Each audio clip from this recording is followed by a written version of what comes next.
In the vast darkness of space, where civilizations rise and fall like waves on cosmic shores, there exists a simple truth that every species learns eventually: some lines should never be crossed. The Zephyrian Empire, masters of 1,000 worlds, believed themselves above such primitive concepts. They had conquered, enslaved, and erased countless species without consequence. Their technology was superior, their fleets unstoppable, their reign absolute. But they had never encountered humanity. When the Zephyrians discovered Earth, they saw nothing more than another primitive world to be harvested. The humans seemed weak, divided, clinging to a single blue planet while the Empire spanned galaxies. It should have been simple, another routine conquest in their endless expansion. They were wrong. Because humanity has a gift that no other species in the galaxy possesses: when pushed too far, when something truly unforgivable happens, humans don't just fight back, they become something else entirely. Something relentless. Something that doesn't stop, doesn't forgive, and doesn't forget. The Zephyrians were about to learn that some acts of cruelty create consequences that echo across the stars for generations. They were about to discover what happens when you take everything from the one species in the galaxy that refuses to stay down. This is the story of one unforgivable act and the relentless human response that followed. The first sign of trouble came from the outer colonies. Communications from the Kepler station went silent on a Tuesday. Commander Sarah Chen of the United Earth Defense Force initially attributed it to solar interference, a common enough occurrence in that sector. But, when 3 more stations stopped responding within the next 72 hours, she knew something was very wrong. Earth's first contact with alien life hadn't gone as the scientists had hoped. There were no peaceful exchanges of knowledge, no cultural sharing, no mutual understanding. Instead, massive crystalline ships had appeared at the edge of human space without warning, their hulls gleaming like black diamonds against the stars. The vessels moved with purpose, systematically approaching each human outpost with surgical precision. Dr. Marcus Webb, xenobiologist and head of Earth's first contact protocol team, watched the incoming data with growing dread. The alien ships, later identified as belonging to the Zephyrian Empire, weren't making any attempt at communication. They simply arrived, deployed smaller craft, and, within hours, human installations went dark. "They're not trying to talk," Dr. Webb reported to the emergency council session. "Every attempt we've made at establishing dialogue has been ignored. Radio transmissions, mathematical sequences, even basic pictographs, nothing gets a response." Admiral Harrison, a weathered veteran of the Mars colonial wars, studied the tactical displays with professional concern. "What about their technology level?" "Far beyond ours," Webb admitted reluctantly. "Their ships show no visible propulsion systems, yet they move faster than anything we've ever built. Energy readings are off the charts. If this turns hostile, we're not equipped for this kind of conflict."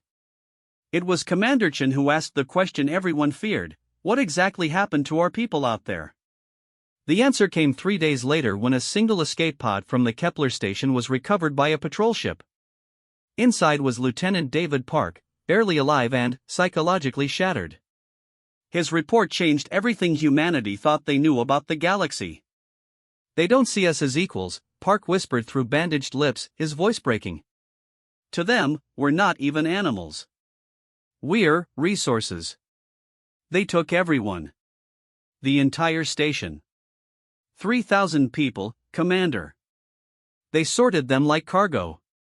The medical staff had to sedate Park twice during his debriefing, but the story that emerged painted a horrifying picture. The Zephyrians, as they called themselves, operated with cold efficiency. They viewed humans as biological material to be processed and utilized.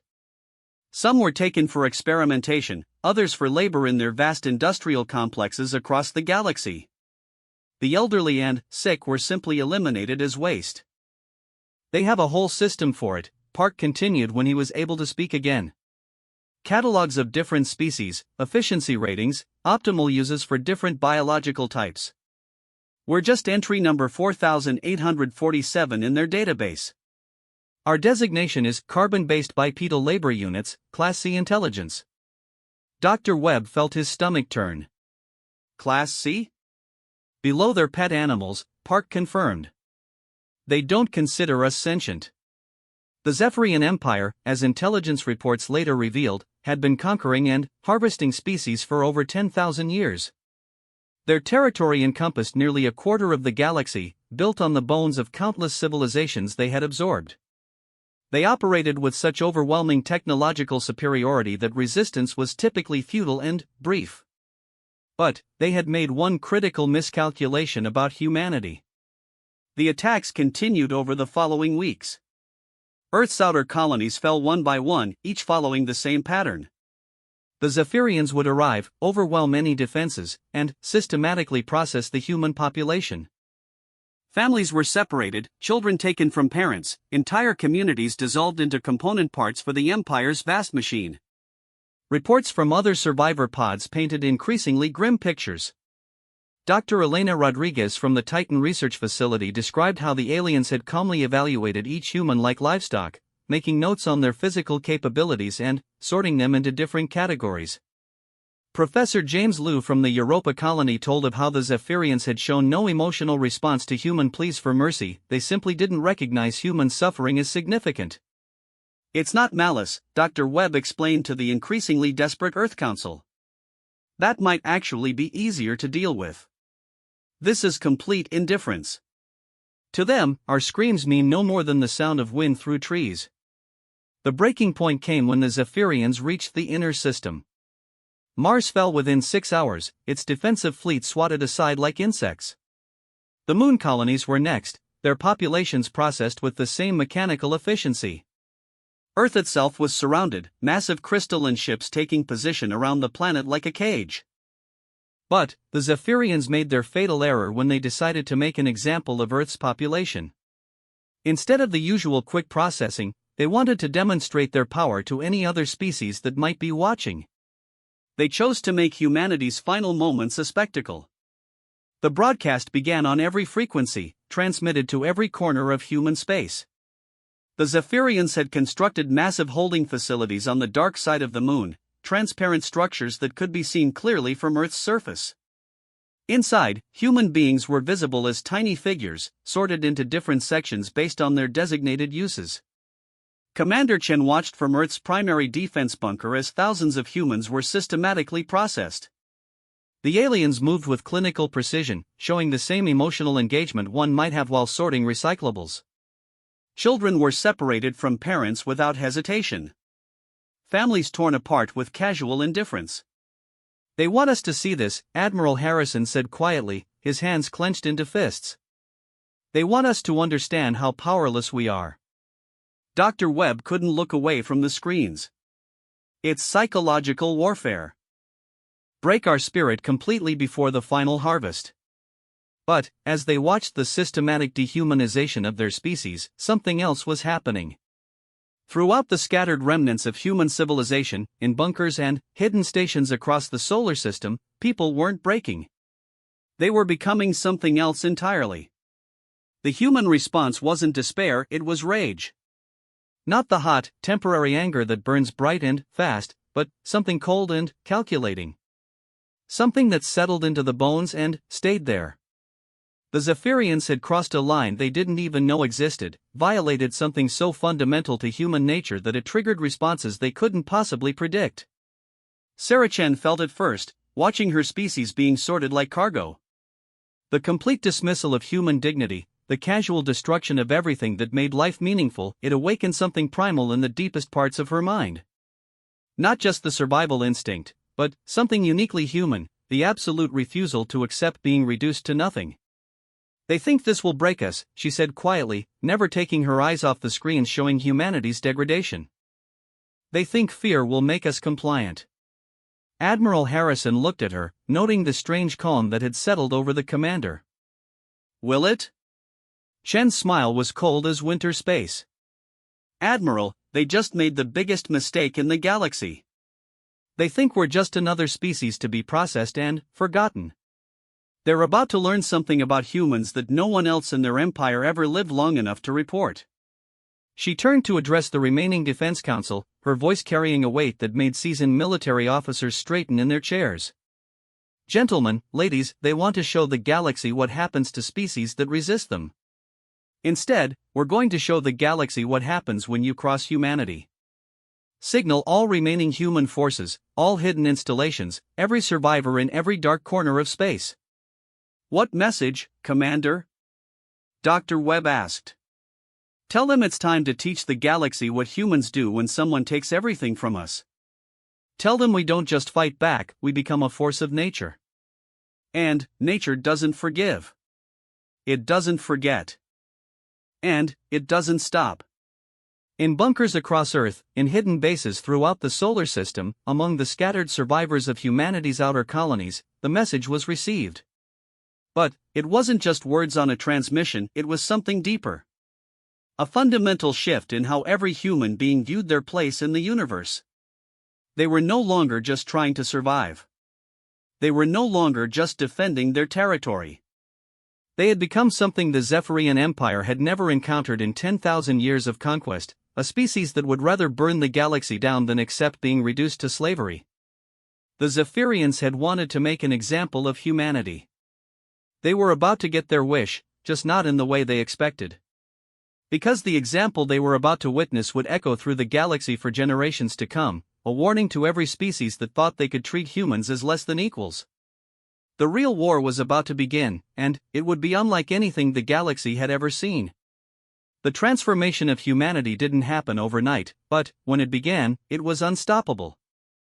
In the underground bunkers of Earth, among the scattered survivors in hidden asteroid bases, and, in the dark spaces between stars where refugee ships drifted in silence, humans began to change in ways that defied everything the Zephyrians thought they understood about conquered species. Dr. Elena Rodriguez, formerly a peaceful xenobiology researcher, now found herself leading a cell of survivors in the ruins of what had been Geneva. The irony wasn't lost on her that the city which had once hosted peace talks now housed humanity's most radical transformation. She stood before a gathering of scientists, soldiers, and civilians, all of whom had lost everything to the Zephyrian processing facilities. They study us like specimens, Rodriguez told the assembled group, her voice carrying a cold fury that would have been impossible for her colleagues to recognize just months earlier. They document our weaknesses, catalog our fears, and assume our responses will follow predictable patterns. They're wrong. The room was filled with people who had watched their families disappear into alien processing centers. Dr. James Harrison, whose daughter had been classified as suitable for neural experimentation. Former Marine Captain Lisa Wong, who had seen her entire unit sorted and shipped to different corners of the galaxy. Professor David Kim, who had watched his wife being evaluated for biological resource extraction. Each of them had broken in their own way, but, instead of shattering into despair, they had reformed into something harder.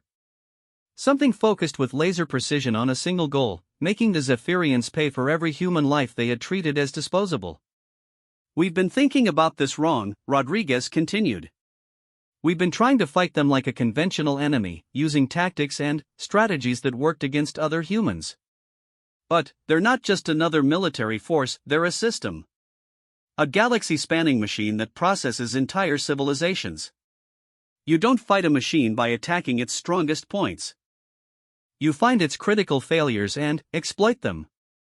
The research teams had been working around the clock, analyzing every scrap of Zephyrian technology they could recover, studying every transmission they could intercept, learning everything possible about their enemy's civilization. What they discovered would have terrified the Empire's leaders, if they had been capable of comprehending the threat humanity was becoming. The Zephyrians, for all their technological advancement, suffered from a fatal flaw, absolute arrogance born from 10,000 years of easy conquest. They had never encountered sustained resistance. Every species they had absorbed had followed the same pattern: initial defiance, gradual breakdown of organized opposition, and eventual acceptance of their fate. Their entire military doctrine, their social structure, their psychological understanding of other species was built on this foundation. But humans were rewriting the rules. Captain Sarah Chen, now leading the scattered remnants of Earth's defense forces, had established contact with survivor groups across human space. The communications network that emerged wasn't like anything in human history. It wasn't based on formal military hierarchy or government structure. It was organic, adaptive, and utterly ruthless in its focus. We're not trying to restore what we lost, Chen explained during an encrypted conference with cell leaders across the solar system. Earth as it was is gone. The colonies as they were are gone. We're not fighting to get our old lives back, we're fighting to ensure the Zephyrians never do this to anyone else. The distinction was crucial. Traditional human warfare had always been about achieving political objectives, securing territory, or defending interests. This was something entirely different. This was existential warfare, where the only acceptable outcome was the complete elimination of the enemy's ability to threaten human dignity ever again. Dr. Marcus Webb, working from a hidden laboratory in the asteroid belt, had made discoveries that changed everything about humanity's approach to the conflict. The Zephyrian Empire, despite its size and technological superiority, was incredibly fragile in ways its leaders couldn't perceive. They've never had to deal with distributed resistance, Webb reported to the Leadership Council. Their entire system assumes that conquest leads to control, and control leads to stability. But we're not trying to overthrow their government or capture their territory. We're introducing chaos into a system that can't adapt to it. The human resistance began with small actions that seemed insignificant to the Zephyrians. Sabotage of processing facilities. Disruption of communication networks. Assassination of middle-level administrators. To the Empire's leadership, these looked like the death throes of a defeated species, temporary annoyances that would fade once the human population was fully processed. They couldn't have been more wrong. Each human action was part of a larger strategy that the Zephyrians couldn't comprehend because it violated everything they understood about how conquered species behaved. Humans weren't trying to negotiate better treatment or find ways to coexist with their conquerors. They were systematically identifying every vulnerability in the Zephyrian system and exploiting them with surgical precision. Lieutenant David Park, the survivor from Kepler Station who had first reported on Zephyrian processing methods, had become something his former colleagues wouldn't recognize. The traumatized officer who had barely survived his ordeal had transformed into a cold, calculating intelligence operative whose understanding of Zephyrian psychology gave humanity crucial advantages. They don't understand revenge, Park explained to a gathering of resistance leaders.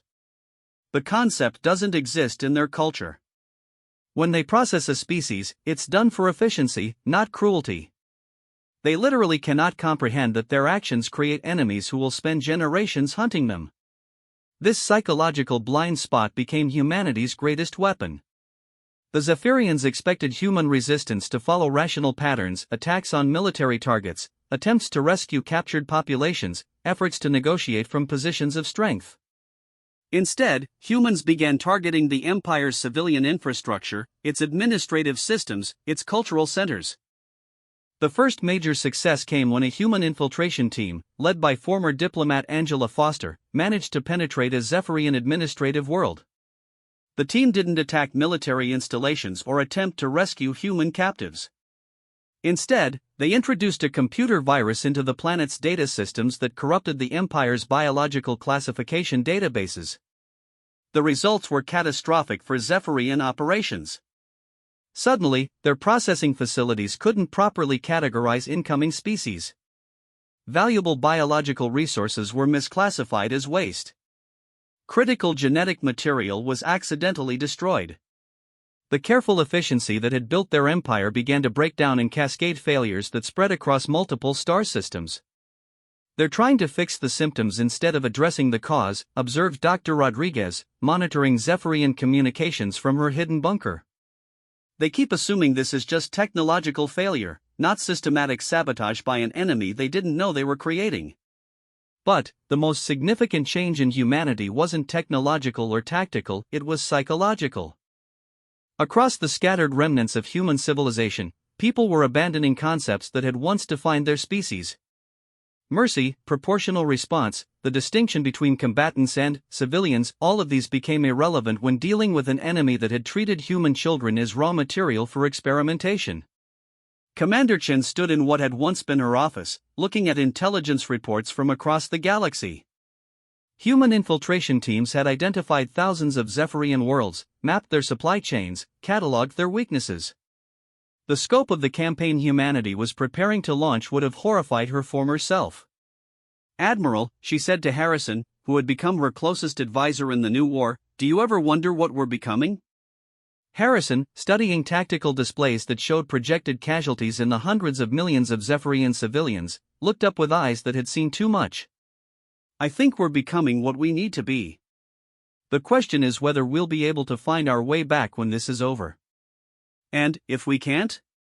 Then, the galaxy will remember what happens when you push humans too far. Maybe that's worth becoming monsters for. The conversation was interrupted by an urgent transmission from Dr. Webb. His voice carried an excitement that was rare in those dark days. Sarah, we've found it. The key to everything. The Zephyrians aren't just vulnerable, they're critically dependent on something they never imagined could be threatened. Chen leaned forward. What is it, Marcus? Their entire empire runs on quantum-entangled communication networks that connect every world, every ship, every facility in real time. It's what allows them to coordinate across galactic distances. But, the network has a single point of failure, a central processing hub that maintains all the quantum relationships. The implications hit Chen immediately. If we could disrupt that hub, the entire empire would be cut off from itself. No coordination between fleets, no communication between worlds, no way to maintain their processing operations. It would be like cutting the nervous system of a giant creature. Harrison studied the data Webb was transmitting. Where is this hub? The Zephyrian homeworld. Hidden beneath layers of defense that no single species has ever been able to penetrate. Chen smiled, and the expression would have terrified the Zephyrians if they could have seen it. Good thing we're not planning to attack it like a single species. Marcus, I need you to prepare detailed intelligence on their homeworld's defenses. Admiral, start coordinating with all cell leaders. We're going to need every human being still alive for this. What are you planning, Sarah? Harrison asked. We're going to teach the galaxy's greatest empire what happens when you underestimate humanity. We're going to show them that some acts create consequences that echo across generations. And, we're going to make sure that no species ever again has to watch their children being sorted like cargo. As the plan began to take shape, humans across the galaxy felt something they hadn't experienced since the Zephyrian invasion began: hope. Not hope for mercy or negotiation or return to their former lives, but hope for something far more satisfying: the complete and utter destruction of everything the Zephyrians had built on the bones of conquered species. The war was about to enter its final phase, and the galaxy would never be the same. The assault on the Zephyrian homeworld began not with weapons or ships, but with something far more dangerous: human creativity unleashed without moral constraints. For 18 months, humanity had been transformed from a peaceful species reaching for the stars into something the galaxy had never seen, a civilization driven by such absolute purpose that every individual became a weapon pointed at their enemy's heart. Dr. Elena Rodriguez stood in the command center of what had once been the International Space Station, now converted into humanity's primary coordination hub. Around her, screens displayed the positions of human infiltration teams across the galaxy, each group working toward a single, coordinated strike that would end the Zephyrian Empire forever. Final status report, she requested, her voice carrying the cold authority of someone who had watched her species evolve beyond recognition. Captain Sarah Chen, now bearing scars from 3 separate infiltration missions, activated the galaxy-wide communication network that had become humanity's greatest achievement in the war. All teams report ready status. Operation Prometheus is green across all sectors. The name was fitting. Like the mythological figure who stole fire from the gods, humanity was about to steal something from the Zephyrians that would fundamentally alter the balance of power in the galaxy. But, unlike the myth, there would be no punishment for this theft, only consequences for those who had underestimated human determination. Admiral Harrison, whose hair had gone completely gray in the past 2 years, studied the tactical displays showing the approach vectors to the Zephyrian homeworld. Sarah, are you certain about the timing? Once we begin this, there's no going back. We'll have committed our entire species to a course of action that ends with either complete victory or extinction. Chen's smile held no warmth, only the satisfaction of someone who had found perfect clarity of purpose. Admiral, they chose extinction when they decided to treat human children as laboratory specimens. We're just delivering their choice back to them. The Zephyrian homeworld of Zeftar was considered impregnable, protected by defensive networks that had never been challenged in the Empire's 10,000-year history. Massive orbital platforms bristled with weapons that could vaporize entire fleets. Energy shields surrounded the planet in layers of overlapping protection. The quantum communication hub that coordinated the entire Empire was buried beneath miles of the hardest substances known to galactic science. But, the Zephyrians had made their calculations based on traditional warfare, where enemies would attempt direct assault with maximum force. They couldn't conceive of an enemy that would sacrifice everything for the chance to strike a single, devastating blow.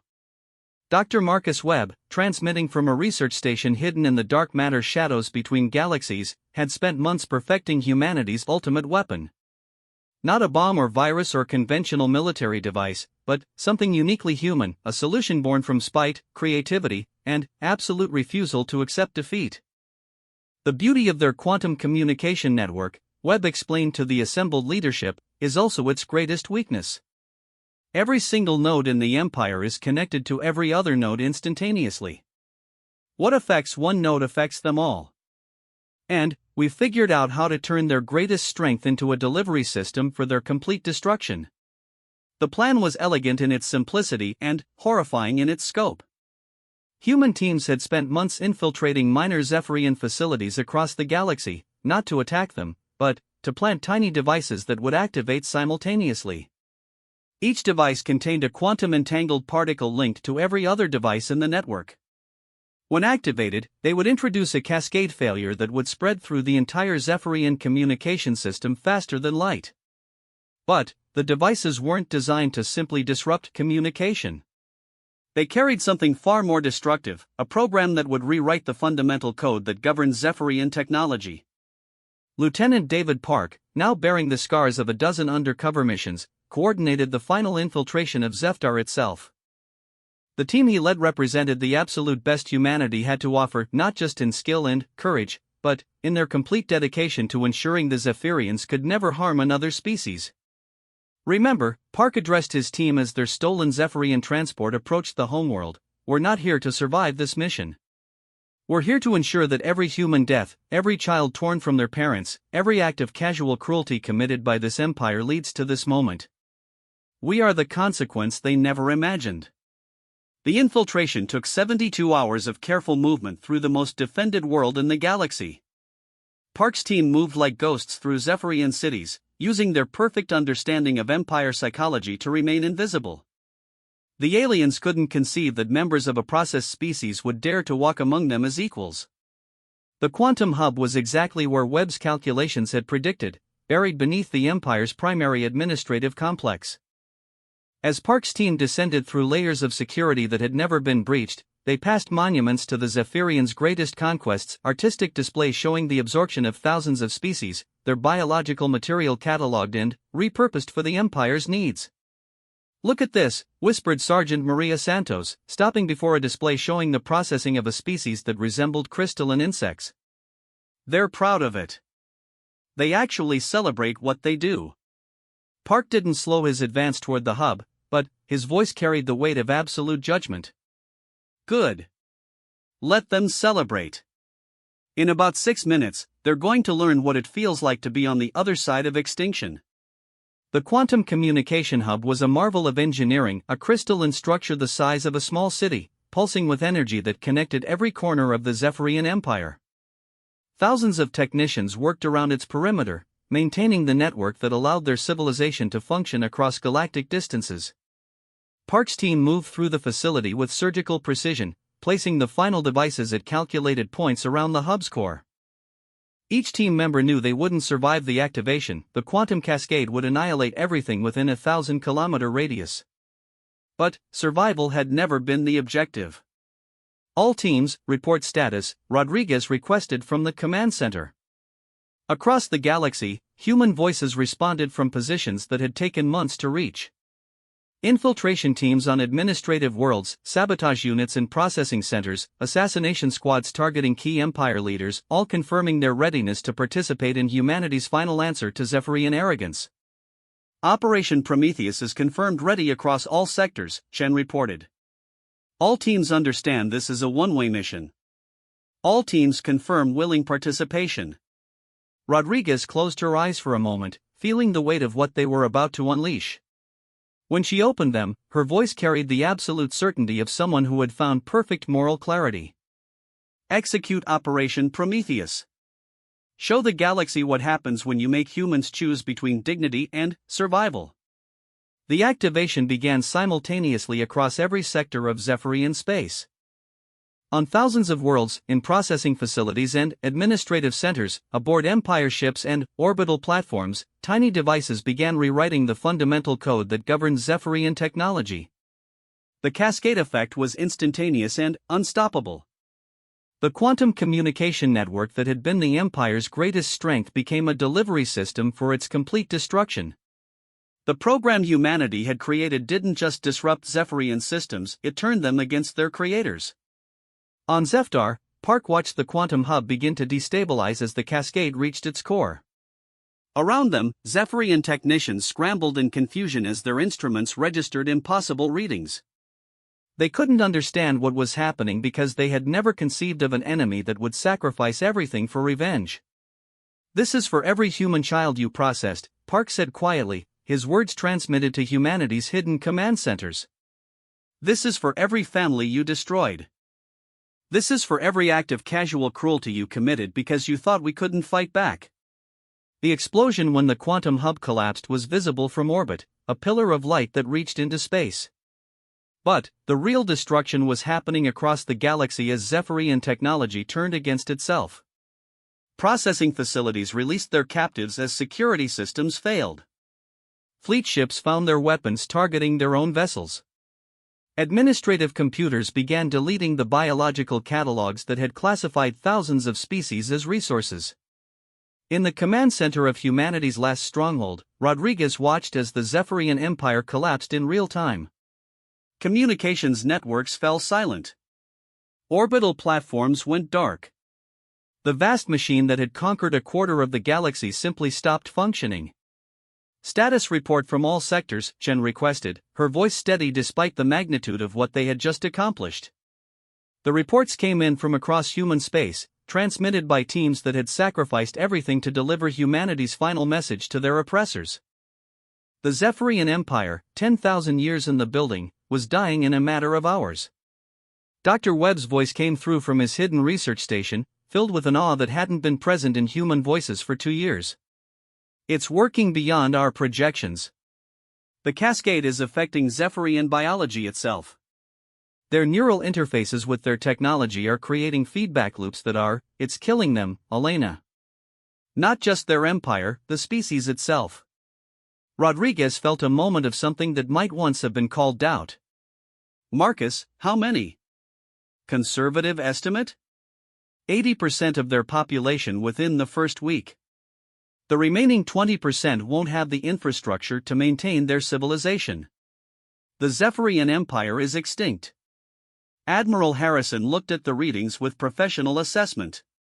"And the other species they held? The processing facilities? Security systems have released everything. Billions of beings from hundreds of species, suddenly free. Some of them have been captive for generations." Webb paused. "Elena, we didn't just destroy the Zephyrians. We liberated a quarter of the galaxy." The command center fell silent as the implications sank in. Humanity had set out to punish a single act of cruelty and ended up reshaping galactic civilization. The power vacuum left by the Zephyrian collapse would affect every species in known space. Chen broke the silence, her voice carrying a weight that would echo through history. "Signal all liberated populations. Tell them humanity claims no territory, demands no tribute, expects no gratitude. Tell them we did this not for conquest, but because some acts demand consequences that echo across generations." She turned to address the few thousand humans who represented their species' survivors. "Ladies and gentlemen, we have accomplished something unprecedented in galactic history. We have proven that no species, no matter how powerful, can treat others as disposable resources without facing extinction themselves." Rodriguez studied the reports flowing in from across former Zephyrian space. Newly freed species were already beginning to organize, some seeking to return to their homeworlds, others looking to explore the galaxy that had suddenly become available to them. The political implications would reshape civilization for millennia. "What about us?" asked Harrison. "What do humans do now?" The question hung in the air like a challenge. Humanity had spent 2 years transforming itself into a weapon of absolute vengeance. They had sacrificed their innocence, their mercy, their faith in peaceful coexistence, all in service of a single, overwhelming purpose. Now that purpose was complete.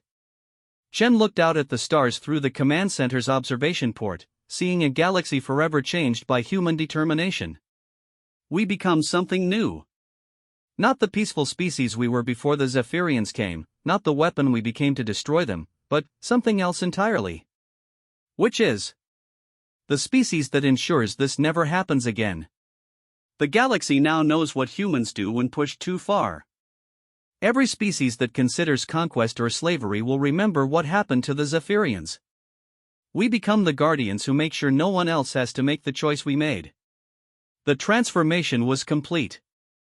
Humanity had entered the galaxy as explorers, been forced to become avengers, and emerged as something unprecedented in galactic history, a species defined not by what they would do for themselves, but by what they would do to anyone who threatened the dignity of conscious life. In the years that followed, as new civilizations arose in the space once controlled by the Zephyrians, a single story spread across the galaxy. The story of a species that had been pushed too far, that had chosen dignity over survival, that had transformed their own nature rather than accept being reduced to resources. The story of humanity's response to one unforgivable act. It became a warning whispered in 1,000 languages on 1,000,000 worlds: be careful how you treat others, because somewhere in the galaxy lives a species that remembers every injustice, forgives no cruelty, and will sacrifice everything to ensure that some lines are never crossed. The humans had become legend, and the galaxy was safer for it.